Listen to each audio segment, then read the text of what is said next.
ಎಲ್ಲ ಹರಿಜನರು ಸಮಾಜ ಅದನ್ನು ತಗೊಂಡು ಇವನು ಮಠ ಕಟ್ಟಿಸ್ತಾನೆ, ಅಲ್ಲಿ ಮನೆ ಮಾಡ್ತಾನೆ. ಅವಾಗ ಶಾಪ ಹೇಳಿ ಶಾಪಕ್ಕೆ ನಿಶಾಪ ಹೇಳ್ಕೊಟ್ರು. ಈಗ 3,000 ಮಠ ಇತ್ತಲ್ಲ, ಅದು ಹಿಂದೆ ಹರಿಜನರಿಗೆ ಅದು ಅಲ್ಲಿ ಬಸಪ್ಪ ಶೆಟ್ಟಿ ಕೊನೆಗಳಿಗೆ ಕಳೀತಾನೆ. ಅವಾಗ ಗುರುಗಳು ಶಾಪನೂ ಪರಿಸ್ತು, ಆಮೇಲೆ ಮಠವಾಯಿತು. ಈಗೆಲ್ಲ 3,000 ಮಠ ಅವಾಗ ಆಗಿದ್ದದು.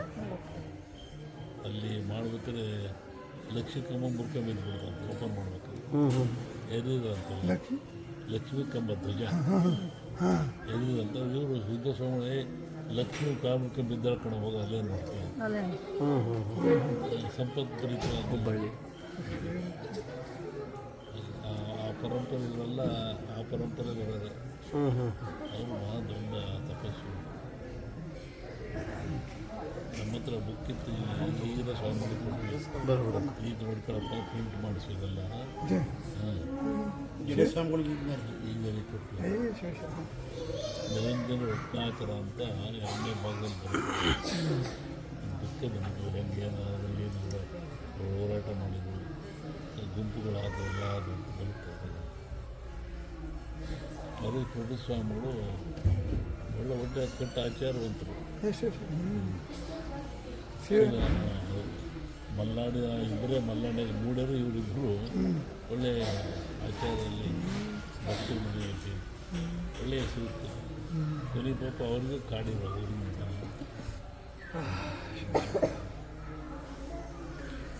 ಇವರು ಚೆನ್ನಾಗಿ ಮಾಡಿ, ಈಗಿರೋದು ಚೆನ್ನಾಗಿ ಮಾಡಿ.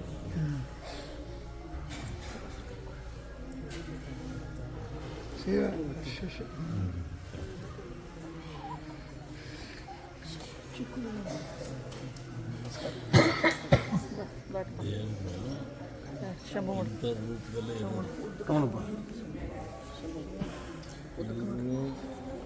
ನೀವು ಇವರು ನುಚ್ಚಿರು ಅಂತೀರಿ, ಇವರು ನಿಮ್ಮನ್ನು ನುಚ್ಚಿರು ಅಂತಾರೆ.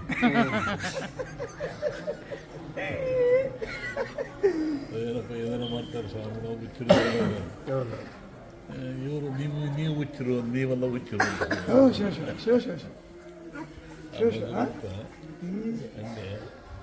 ನೀವು ಇವ್ರಿಗೆ ಹುಚ್ಚಾರೆ, ಇವ್ರು ನಿಮಗೆ ಹುಚ್ಚಿರು. ಇವರು ಜಗ ಎಲ್ಲ ಇವ್ರಿಗೆ ಗೊತ್ತಿರುತ್ತೆ, ಎಲ್ಲ ಗೊತ್ತಿರೋ ಹುಚ್ಚಿರಂಗೆ ಆಡ್ತಿರ್ತಾರೆ.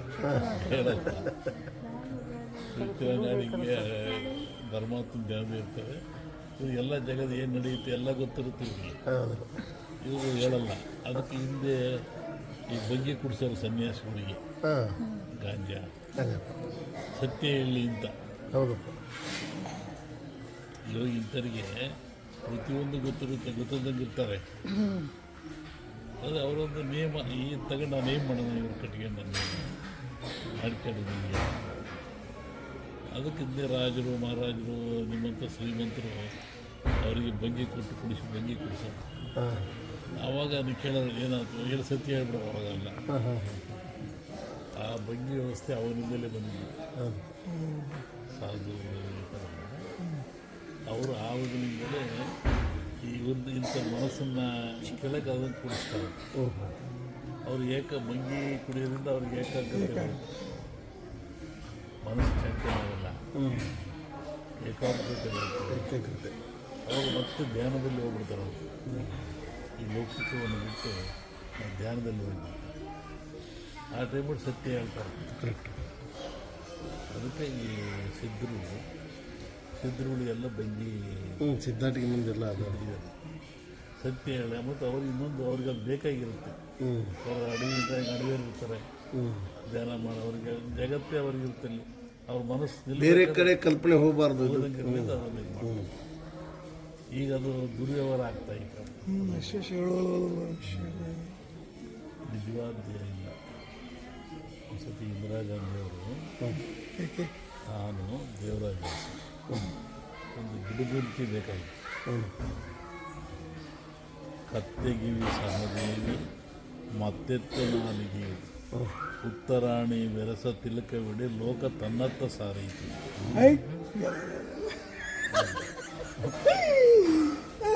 ಇವೆಲ್ಲ ಒಂದು ಗಿಡಮೂಲಿಕೆ. ಕತ್ತೆಗಿವಿ ಸಹದೇವಿ ಉತ್ತರಾಣಿ ಎತ್ತಿನ ನಾಲಿಗೆ ಇವು ಪ್ರಮಾಣದಲ್ಲಿ ಮಾಡಿ ತಿಲಕ ಅಣಿಗಿಟ್ಟರೆ ಜಗತ್ತವನು ಹೇಳ್ದಂಗೆ ಕೇಳುತ್ತೆ. ಇಂದಿರಾ ಗಾಂಧಿ ಇಡ್ತಾ ಇದ್ಲು ಕೊನೆಗೆ. ಅದು ಇಟ್ಟ ಮೇಲೆ 400 ಸೀಟ್ ಬಂದದ್ದು. ಮುಚ್ಚಿರೋ ಹಾಗಂತ ಹೊಡಿಸ್ಕೊಂಬಿಟ್ಟು ಆಮೇಲೆ ಹೊಡೆದು ನಿನಗೆ ಒಳ್ಳೇದು. ಪಾಪ ಹೋಗ್ತಾ ಹೊಡೆದ್ರೆ ಮೈಯಾಗನೇ ಇರ್ತವೆ, ಅದಕ್ಕೆ ಕೊಡ್ತಾರೆ ಒದೆ, ಅವು ಹೋಗ್ತಾವೆ ಅವರಿಗೆ. ಆಮೇಲೆ ರಮಣ ಮಹರ್ಷಿ ಆಶ್ರಮಕ್ಕೆ ಅಂತ ಹೋದ್ರೆ ಅಲ್ಲಿ ಇಂದಿರಾ ಗಾಂಧಿಗೆ ಪವರ್ ಇರಲಿಲ್ಲ. ಅವಾಗ ಈ ಥರ ಒಬ್ಬ ಸನ್ಯಾಸಿ ಮೈಯೆಲ್ಲ ಕೂದಲು, ಜಟಾಧಾರಿ ಮೈಯೆಲ್ಲ ಕೂದಲು. ಅವನು ಅವ್ರಿಗೆ ಗೊತ್ತಿರುತ್ತೆ ಗಿಡಮೂಲಿಕೆ ಯಾವ ಅಂತ. ಅಲ್ಲಿ ಕರೆಸಿ ಕೇಳಿದ್ರು ತಂದು ಕೊಡ್ತೀನಿ ಅಂದ ಅವನು. ಆದರೆ ಅವನು ಹೇಳಿದ ಗಾಂಜಾ ಕೊಡ್ರಿ. ಅವಾಗ ಗಾಂಜಾ ಗಾಂಜಾ ಪ್ರೈವೇಟ್ ಇತ್ತು, ಮರಾಗಿರಲಿಲ್ಲ. ಅವರಿಂದ ಅರಸವರಿದ್ರು ಇದ್ರೆ ಅದು ಯಾರಿಗೆ ಹೇಳಿರೋ ಒಂದು ಸ್ವಲ್ಪ ತಂದು ಕೊಟ್ಟರು. ಅವನು ಚೆನ್ನಾಗಿ ಸೇದಿಬಿಟ್ಟ. ಸೇದಿ ಮೈಯೆಲ್ಲ ಕೂದಲು ನೆಟ್ಗಾಗ್ಬಿಟ್ಟಲ್ಲ. ಎಷ್ಟೋ ಹೊತ್ತಾದ್ಮೇಲೆ ತಂದ. ಅವನೇನು ತಂದು ಇವರು ಗುಟ್ಟು ಕೊಡಲ್ಲ, ಇವರು ನೀನು ಏನು ಮಾಡಿದ್ರು ಗುಟ್ಟು ಕೊಡಲ್ಲ ಇವರು.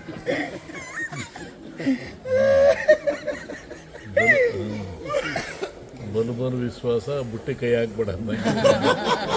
ನೀವೇನು ಮಾಡಿರುವೆ ಆ ದೇವರು ಗುಟ್ಟೆ ಕೊಡಲ್ಲ ಇವರು. ಅಲ್ಲಿ ಅವನು ತಂದ ಬಡ್ಡೆ ಬೇರು ಮೇಲ್ಗಡೆ ಕಡ್ದು ಹಾಕಿದ್ದ.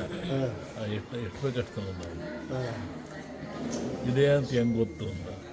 ನೀವು ನಾನು ನೋಡಿ ನಂಬಿರೋದ ಇದೇ ಅಂದ ಅದೊಂದು ಬೇರು. ಆಮೇಲೆ ಅಷ್ಟೊತ್ತಿಗೆ ಏನಾಯಿತು, ಒಂದು ಕಟ್ಟೆ ನೀರಿದ್ದು ಕೊಳ, ಅಲ್ಲಿ ಕೂತಿದ್ವಿ. ಒಂದು ಹಲ್ಲಿ ನುಡಿತು ಗಿಡದ ಮೇಲೆ. ಅದೇ ನೋಡ್ಕೊಳ್ಳೆ ದೇವರಾಜ ಅರಸರು ನನ್ನ ಕಡೆಗೆ ಇದೇನು ಹೇಳ್ರಿ ಬರೆದಿಟ್ಟೆ. ಅವನೇನು ಹೇಳಿದೆ, ಆದರೆ ನಾನು ಹರಿಭಕ್ತ, ನೀರು ಕುಡಿಬೇಕು, ನನಗೆ ನೀವೆಲ್ಲ ಎದ್ದೋಗ್ರಿ, ಕಟ್ಟೆ ಬಿಟ್ಟು ದೂರ ಹೋಗ್ರಿ, ಕುಡಿಬೇಕು ನೀರು ಬಾವಿಗೆ ಅಂತ. ಟೆಸ್ಟ್ ಪರೀಕ್ಷೆ ಆಗ್ಬೇಕಲ್ಲ, ಅದು ದೂರ ಕೂತ್ಕೊಳ್ಳೆ ಮತ್ತೆ ಕಟ್ಟೆ ತಕ್ಕ ಬಂತದ್ದು ಅಲ್ಲಿ. ಅದು ನೋಡಿ ಮತ್ತೆ ನುಡಿತು ಅಲ್ಲಿ ಶಕ್ಕನ ಅಂತ. ಏನು ನಾನು ಹರಿಭಕ್ತ, ನ್ಯಾಲಿಗೆ ಹಾಕಿ ನೆಜ್ಜು ಮಾಡಲ್ಲ, ನನಗೆ ಯಾರು ತಂದಿಟ್ಟರು ಕುಡಿತೀನಿ. ನಮ್ಮ ಸನ್ಯಾಸದ ಕರೆಕ್ಟಾಗಿತ್ತು ಅವನ ಹತ್ರ. ಇಂದಿರಾ ಗಾಂಧಿ ಹೋಗಿ ನೀರು ತುಂಬಿ ಇಟ್ಟು ಅದ್ರ ಮೇಲೆ ಎತ್ತಿ ಮತ್ತೆ ನುಡಿತದೆ. ಏನು ಈ ಇದರೊಳಗೆ ಸ್ತ್ರೀ ಕೂದಲಿದೆ ಅಪವಿತ್ರ ಇದೇನು ಕುಡಿಯೋದು. ಆಮೇಲೆ ಅವನು ಸಿಟ್ಟಿಗೆದ್ಬಿಟ್ಟ, ಏನು ನಮ್ಮ ತಿಳ್ಕೊಂಡಿದ್ವಿ ಹಾಗೆ ಹೀಗೆ. ಅದು ಪರೀಕ್ಷೆ ಆಗ್ಬೇಕಲ್ಲ ಕೂದಲು, ಅದು ತೆಗೆದ್ರು. ಇಂದಿರಾ ಗಾಂಧಿ ನೋಡಿ ಇದು ಸ್ತ್ರೀ ಕೂದಲು ಮೃದುವಾಗಿರುತ್ತೆ, ಗಂಡಸಿನ ಕೂದಲು ಒರಟಾಗಿರುತ್ತೆ ಅಂತ ಅವ್ರು ತೀರ್ಮಾನ ಕೊಟ್ಟರು. ಮತ್ತು ತೊಳ್ಕೊಂಬಂದು ಇಟ್ಟು ಅವರೇ ಇಟ್ಟರು, ಮತ್ತು ಕುಡಿದ್ಬಿಟ್ಟು ನುಡಿಯಿತು. ಈ ಗಳಿಗೆ ಇಂಥನ ಕರೀ ಮತ್ತೆ ನೀನು ದೇಶಕ್ಕೆ ದೊರೆಯಾಗ್ತೀಯ. ಅಷ್ಟೊತ್ತಿಗೆ ಅವನೇ ಮಾಡಿಬಿಟ್ಟಿದ್ದ, ಎಲ್ಲರನ್ನೂ ಬಂದು ಮಾಡಿಬಿಟ್ಟಿದ್ದ, ಮೇಕೆ ಕೆಳದಾಗ ಮಾಡಿಬಿಟ್ಟಿದ್ದ. ಆ ವಿದ್ಯೆ ಇತ್ತು ಅವನಿಗೆ. ಇದೆಲ್ಲರ ಮೇಕೆ ಎಲ್ಲರೂ ಇಂದ ಅವನಿಗೆ ಅಪ್ಪ ಅನ್ನತ್ತಲ್ಲ, ಅವನು ಒಂದು ಸರಿಯಾಗಲಿಲ್ಲ ಅಲ್ಲಿ ನುಡಿದವು. ಗೊತ್ತಿಲ್ಲ ಅವನಿಗೆ ಒಂಥರ ಅಲ್ಲಿದು ಬಂದು ನಾವೆಲ್ಲ ಬರೆದಿಟ್ಟಿದ್ದೆ, ಅವನು ಬರೆದಿಟ್ಟಿದ್ದ, ನಾನೇನೋ ಬೇರೆ ಹೇಳ್ಕೊಂಡೆ ಇದ್ದೆ. ಅದ್ರ ಪ್ರಕಾರ ಅಲ್ಲಿ ಗಳಿಗೆ ಕೆಲಸ ಮಾಡೋದು. ನೀರು ಕುಡಿಬೇಕು, ನೀವು ಹೋಗ್ರಿ ಹೊರಿಕೆ ಎದ್ದು ಹೋದ್ರು, ಬಂದು ನಿಂತ್ಕೊಂತಲ್ಲಿ ನನ್ನ ನ್ಯಾಲಿಗೆ ಇಕ್ಕಲ್ಲ, ಹರಿಭಕ್ತ, ನೀರು ಎಂದೂ ಮಾಡಲ್ಲ. ಯಾರು ತಂದಿಕ್ರಿ ಅವರು ಅವನ ಕರೆಟದಲ್ಲಿಟ್ಟರು. ಅಲ್ಲಿ ಸ್ತ್ರೀ ಕೂದಲಿದೆ, ನಾನು ಕುಡಿಯಲ್ಲ ಅಂತ. ಅದು ಸತ್ಯ ಅಂತ. ಅಷ್ಟೊತ್ತಿಗೆ ಅವನಿಗೆ ಆ ವಿದ್ಯೆ ಗೊತ್ತಿತ್ತು, ಅವನಿಗೆ ತಾಂತ್ರಿಕ ವಿದ್ಯೆ ಇರುತ್ತೆ. ಅವನು ಎದ್ದರು ಹೇಳ್ರ ಬೇಕು ಎಲ್ಲರಿಗೂ ಅಂತ, ಎಲ್ಲರೂ ಎದ್ರು. ಇವರು ಅವನಿಗೆ ಅಷ್ಟು ಆಶ್ಚರ್ಯ ಆಯಿತು. ಈ ವಿದ್ಯೆ ಈ ಹುಡುಗನಿಗೆ ನಾವಾಗಿಂದ ಓದ್ತಿದ್ದೆ, ಅವಾಗ MA ಓದ್ತಿದ್ದೆವು ಧಾರವಾಡದಲ್ಲಿ. ಈ ಹುಡುಗನಿಗೆ ಗೊತ್ತಿದ್ದೆ.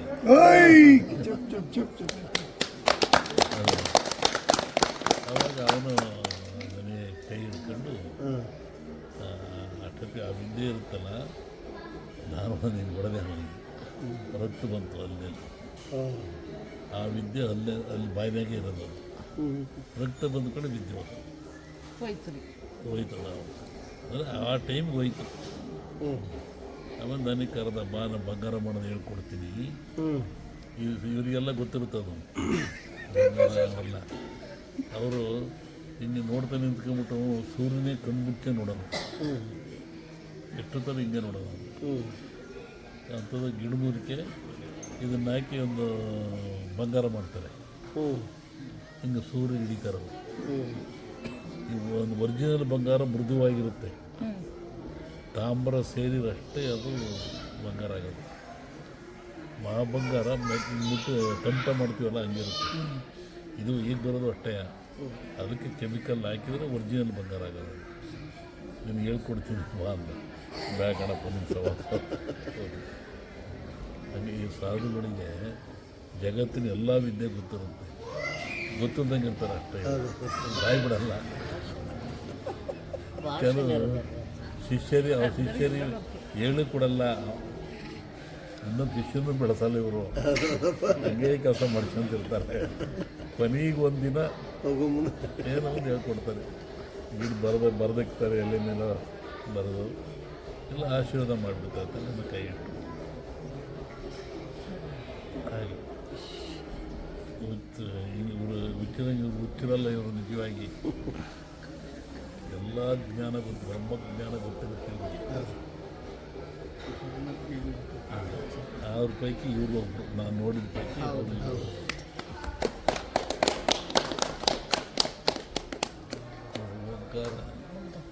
ಓಂಕಾರ ಅಂದರೆ ಕಿವಿ ಮೇಲೆ ಓಂಕಾರ ಚಂದ ಬೀಳಿದೆ. ಓಂ ನಮಃ ಶಿವಾಯ.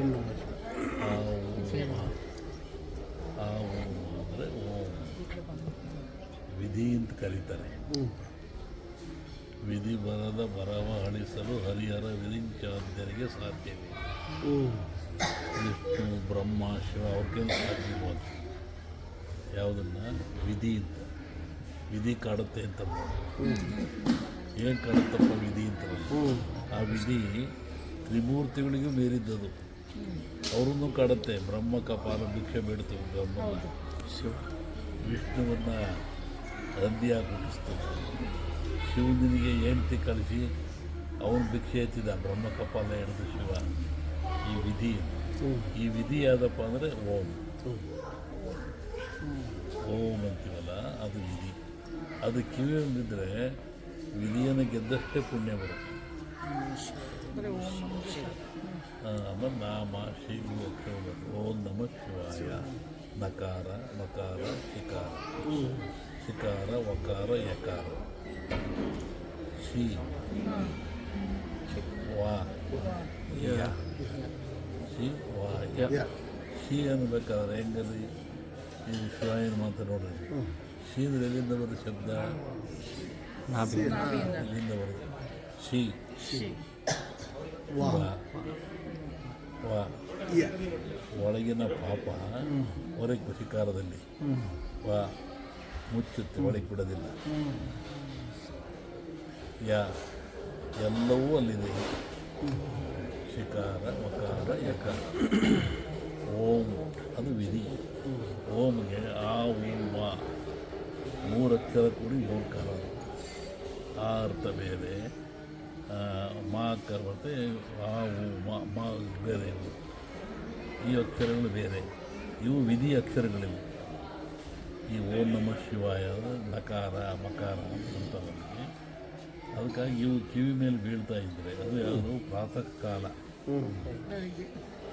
ಪ್ರಾತಃ ಕಾಲದಲ್ಲಿ ಬೀಳ್ತಾ ಇದ್ದರೆ ಈ ಏಡ್ಸ್ ಕಾಯಿಲೆ ವಿಷ ಮಾಡುವಂಥ ಶಕ್ತಿ ಆ ಟೈಮಿಗೆ ಇರುತ್ತೆ.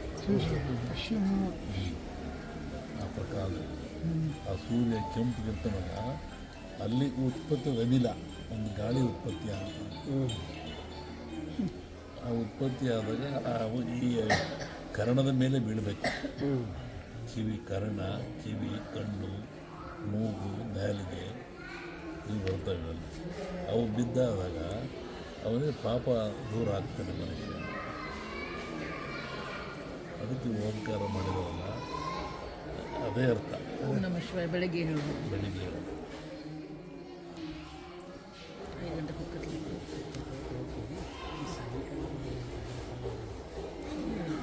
ತತ್ವಜ್ಞಾನ ನೋಡಲ್ಲಿ ನೋಡಿ. ಚಂದ್ರ ಚಂದ್ರ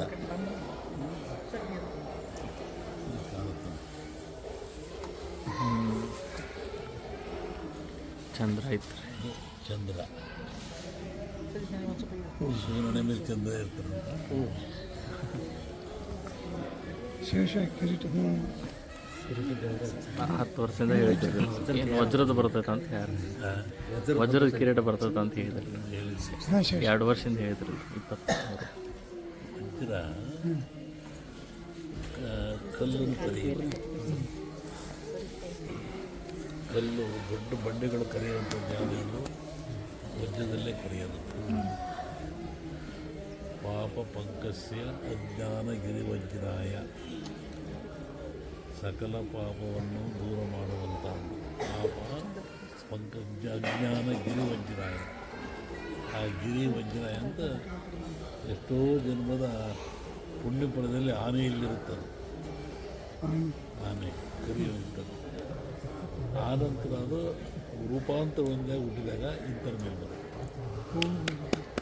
ವಜ್ರ ಒಂದೇ ಸಿಗಿರಲ್ಲ ಅದು. ಕೋಟ್ಯಾನು ವರ್ಷ ಅದು ಬಂದು ಅದು ಗಜ ಆನೆ ಬಂದು ಅದು ಎಷ್ಟೋ ವರ್ಷ ಯಾರಿಗೂ ತೊಂದರೆ ಕೊಡದಂಗಿದ್ದು. ಈಗ ಆನೆ ಆಹಾರ ಯಾವುದು? ಸೊಪ್ಪು. ಹುಲಿ ಆಹಾರ ಯಾವುದು? ಮಾಂಸ. ಜಗತ್ತಿನ ನಿಯಮ ಅದು. ಹುಲಿ ಕೊಂದೇ ಬದುಕಬೇಕು, ಹಾವು ಕೊಂದೇ ಬದುಕಬೇಕು. ಅವ್ಯಾವಕ್ಕೂ ಆಹಾರ ಇದಿಲ್ಲ. ಅದು ಆನೆ ಸೊಪ್ಪು. ಅವ್ರ ಶಕ್ತಿ ಎಷ್ಟಿರುತ್ತಂತೆ, ಭಾಳ ವರ್ಷ. ಅಂಥ ಗಜ ಅದು ಶಿವನ ಚಂದ್ರಬಿಂಬ. ಅದು ಎಷ್ಟೋ ಜನ ಋಷಿಗಳು ತಪಸ್ಸು ಮಾಡಿ ಮಾಡಿ ಮಾಡಿ ಆನೆಯಾಗಿ ಬರ್ತಾರೆ. ಆನೆಯಲ್ಲಿ ಚಂದ್ರದರ್ಶಿ ಇರ್ತದೆ. ಅದು ಮುಂದೆ ಮತ್ತೆ ಯೋಗಿಯಾಗಿ ಹುಟ್ಟಬೇಕದು. ಯೋಗಿಯಾಗಿ ಹುಟ್ಟಿದಾಗ ಇಂಥವ್ರ ಮೇಲೆ ಬಂದು ಅದು ಮತ್ತೆ ಪರಿಪೂರ್ಣತೆಯನ್ನು ಹೊಂದಬೇಕು, ವಾಪಸ್ ಹೋಗ್ಬೇಕು. ದುಡಿಯೋದಕ್ಕೆ ಜೀವನ ಎಲ್ಲ ಮಾಡೋಕ್ಕೆ ಅಲ್ಲೇ. ಹಾಗೆ ಅದು ಪುನಃ ಅದು ಇಂಥವ್ರು ಬಂದು ಪಾಪಕ್ಕನ್ನು ಸವಿಸ್ಕೊಂಡು ಮತ್ತೆ ಪರಮಾತ್ಮನ ಕಡೆ ಹೋಗ್ಬೇಕು. ಎಲ್ಲಿಂದ ಬಂತು ಅಲ್ಲಿಗೆ ಹೋಗ್ಬೇಕು. ಅಲ್ಲಿವರೆಗೆ ಕೋಟ್ಯಾನು ವರ್ಷ ಬಂದಿರೋದು ಅತೀತರ ಮೇಲೆ ಬರುತ್ತೆ, ಆನೆಯಿಂದ ಬರುತ್ತೆ. ಗಜ ಅಂತಾರಲ್ಲ, ಲಕ್ಷ್ಮಿ ಆನೆ ಕರಿ.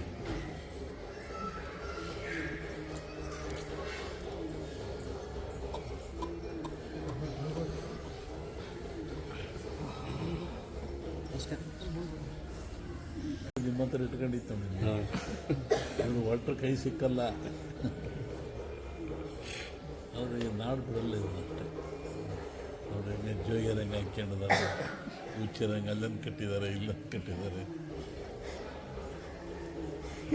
ಹಾಗಾದ್ರೆ ಹುಚ್ಚಿರಲ್ಲ, ನಿಮ್ಮನ್ನು ಹುಚ್ಚಿರು ಮಾಡ್ತಾರೆ. ಅವ್ರು ಮುಟ್ಟಿದ್ದೇ ಮೆಡಿಷನ್ನು, ಅವ್ರು ಮುಟ್ಟಿದ್ದೇ ಇದು. ಅವ್ರ ಮನಸ್ಸು ಭಗವಂತ ಕೊಟ್ಟು ಮಾಡಿಸ್ಬೇಕು.